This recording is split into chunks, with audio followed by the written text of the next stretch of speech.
بسم اللہ الرحمن الرحیم هو الذی یتوفاکم، وہی ذات ہے یتوفاکم باللیل، جو پورا پورا لیتا ہے تمہارا ادراک باللیل، رات کو، وَيَعْلَمُ، اور جانتا ہے ما جرأتم بالنہار، وہ جو کرتے ہو تم دن میں، ثم یبعثکم، پھر جگاتا ہے تم کو، فیہ، اس میں، لیقضی اجل مسمی، تاکہ پوری ہو مدت مقرر، ثم الیہ مرجعکم، پھر اسی ہی کی طرف لوٹنا ہے تم کا، ثم ینبئکم بما کنتم تعملون، پھر تمہیں خبردار کرے گا بما کنتم تعملون، جو تھے تم عمل کرتے۔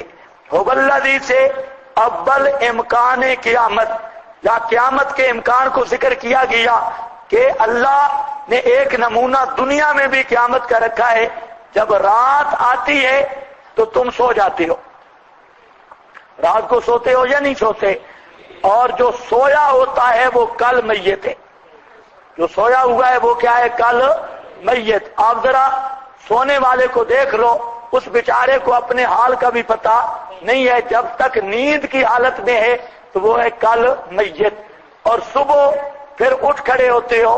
اللہ فرماتے ہیں ایک نمونہ تم نے دیکھ لیا موت کا، اور وہ نمونہ ہے رات کو سونے کا۔ رات کو جس طرح بے ادراک اور بے شعور ہو جاتے ہو حالت نوم میں، اور اٹھنے کا امکان کوئی نہیں ہوتا، اور یکدم صبح جب ڈنڈے والا آتا ہے اور کہتے ہیں چلو کھڑا ہو، تو فوراً اٹھ کھڑے ہوتے ہو۔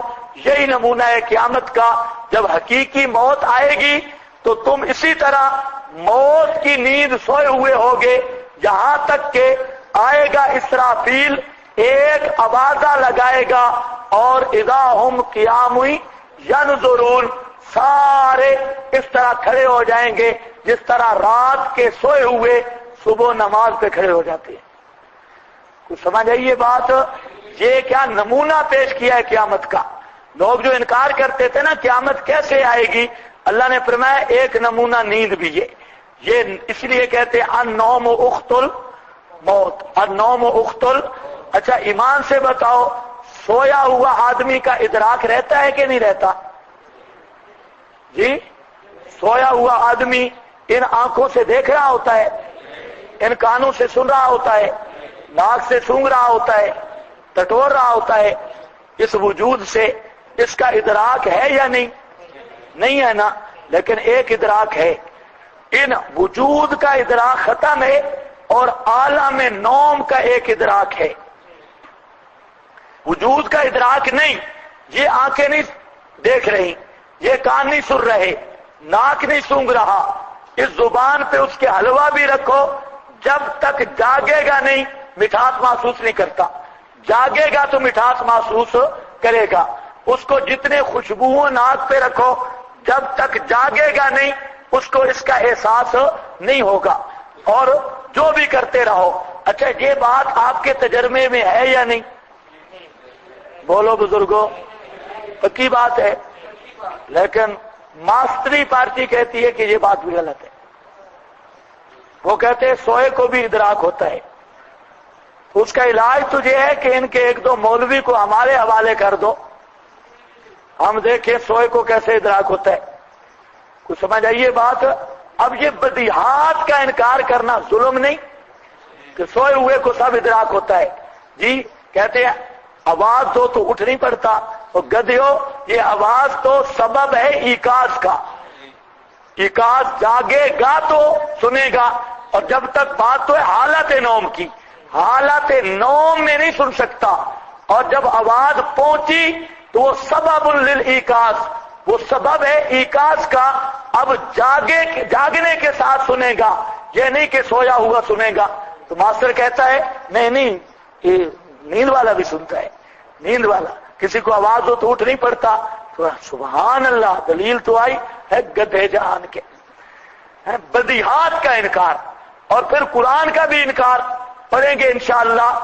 تمام امت کے اکابرین وہی فرق کرتے ہیں. اللہ یتوفی الانفس حین موتہا واللتی لم تمت فی منامہا فیمسک التی. وہاں پر یہی فرق ہے. حضرت تھانوی، مفتی محمد شفیع اور حقانی، تمام اکابر ملت یہ فرق کرتے ہیں. توفی موت کے وقت بھی ہوتی ہے، توفی نوم کے وقت بھی ہوتی ہے، لیکن توفی میں فرق ہے. جو موت کے وقت کی توفی ہے وہ توفی حیات بھی نہیں رہتی، ادراک بھی نہیں رہتا. اور جو نیند کے وقت کی توفی ہے اس میں حیات رہتی ہے، ادراک نہیں رہتا. حیات رہتی ہے، ادراک. اور ادراک کس کو کہتے ہیں؟ حواس خمسہ کے علم کو. اب آپ خود اندازہ کر لیں، قرآن کہتا ہے ادراک نہیں رہتا اور ماسٹر کہتا ہے ادراک باقی ہے. اب اللہ کے ساتھ اختلاف ہوا ماسٹر صاحب کا کہ نہیں؟ ماسٹر کا بھی شریک اختلاف ہے اللہ تعالیٰ کے ساتھ.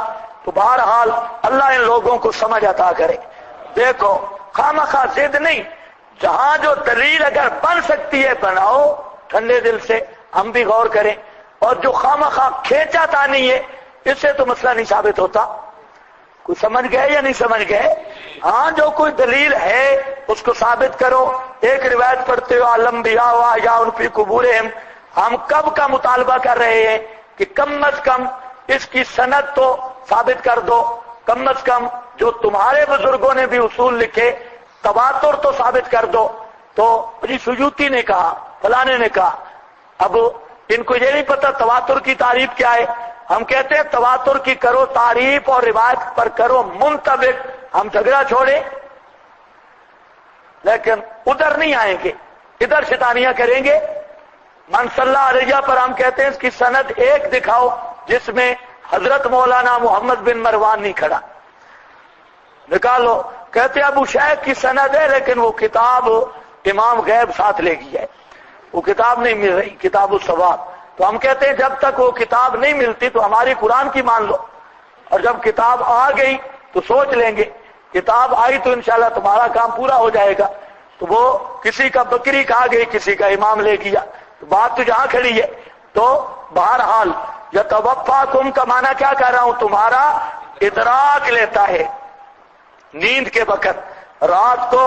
وَيَعْلَمُ مَا جَرَاتُمْ بِالنَّهَارِ، اور یعلم جانتا ہے جو تم کام کرتے ہو دن کو، اچھا یا برا. پھر ثم یبعثکم، پھر جگاتا ہے تم کو فیہ اس میں، تاکہ پوری کرے اللہ اجل مسمى میعاد مقرر.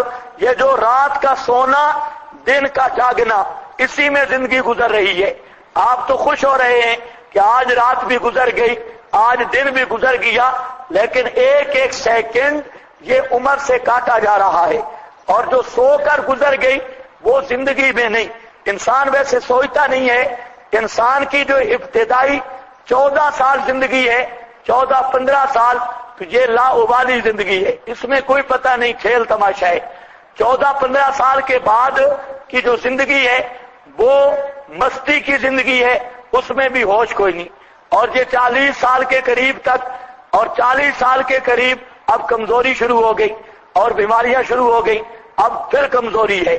پھر درمیان میں دیکھ لے سوتا کتنا ہے، جاگتا کتنا ہے. سونے کو آدھا اور نکالو تو زندگی زیادہ سے زیادہ 20 سے 40 سال کا عرصہ اس کو زندگی کہا جا سکتا ہے. لیکن یہ 20 سال میں کم از کم 14 سال سونے کے ہیں. دن کو بھی قیلولہ ہوتا ہے نا، معمولہ 2-3 گھنٹے، اور رات بھی کافی ساری ماشاءاللہ. تو 13-14 سال تو یہ لگ گئے سونے کو. پیچھے کتنے رہ گئے؟ 6-7 سال. یہ 6-7 سال کی زندگی ہے بزرگوں، لمبی نہیں. اور اس میں مصروفیت بھی ہے، اس میں روزی بھی کمانی ہے، اس میں عبادات بھی ہیں. اگر یہ بھی سوچ لیں تو میرا خیال ہے کچھ چند مہینے ہی زندگی بنے گی، زیادہ کوئی نہیں. لیکن سوچ نہیں، مستی ہے. یتوفاکم باللیل، سمجھدار آدمی وہ ہے جو اپنی حقیقت کو سمجھ گیا. اس لیے صوفیاء کہتے ہیں کہ من عرف نفسہ فقد عرف ربہ، جس نے اپنی پہچان کر لی اس نے اپنے رب کو بھی پہچان لیا. اگر آدمی اپنی فکر کرے نا میری زندگی کی کتنی ہے، اور میں کن کاموں میں گزار رہا ہوں. اللہ فرماتے ہیں لِجُقْضَى أَجَلٌ مُّسَمًّى، یہ نیندیں اور یہ جگانا، کبھی جگایا کبھی سلایا، یہ کیوں ہے؟ اس کا نتیجہ ہے تاکہ پوری کی جائے اجل مسمى، وہ مدت جو مقرر ہے، یعنی موت تک یہ زندگی پوری ہو رہی ہے. ثم الیہ مرجعکم، پھر موت کے بعد بھی جان نہیں چھوٹے گی. اسی کی طرف ہے بالبعث، مرج لوٹنا تمہارا، بالبعث زندہ ہونے کے ساتھ. ہاں دوستو بزرگوں، اس بات کو بھی سوچنا ہے. ثم قرآن بار بار کہہ رہا ہے، یا قرآن کی فنی تحقیقیں وہ اپنے مقام پہ ہیں، لیکن قرآن جو مسئلے کی طرف توجہ دلا رہا ہے وہ تحقیقوں میں راستے میں نہ رہے.